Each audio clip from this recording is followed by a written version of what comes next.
सम्राट अशोक की शादियों के बारे में कई कम झात और विवादित तथ्य हैं।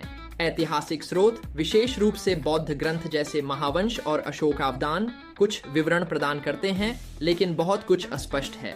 अशोक की शुरुआती पत्नियों में से एक देवी या वेदिसा महादेवी शाही वंश की नहीं थी, बल्कि विदिशा की एक व्यापारी या मछुआरिन की बेटी थी।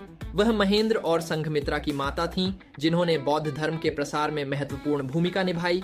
कुछ स्रोतों के अनुसार जब अशोक सम्राट बने तो वह उनसे अलग हो गईं, क्योंकि वह कट्टर बौद्ध थीं और हिंसा से घृणा करती थीं। अशोक के कई विवाह हुए थे, जिनमें शामिल हैं असंधिमित्रा, जिन्हें उनके शासनकाल की प्रमुख रानी माना जाता है। तिष्यरक्षा बाद में उनकी पत्नी बनी और कहा जाता है कि उन्होंने ईर्ष्या के कारण अशोक के पुत्र कुणाल को अंधा कर दिया या जहर दे दिया। अन्य पत्नियों का भी उल्लेख मिलता है, लेकिन उनके बारे में बहुत कम जानकारी उपलब्ध है। तिष्यरक्षा को कुछ कथाओं में अशोक की युवा पत्नी बताया गया है, जिसने अपने प्रभाव का उपयोग करके उनके बेटे कुणाल को अंधा करवा दिया।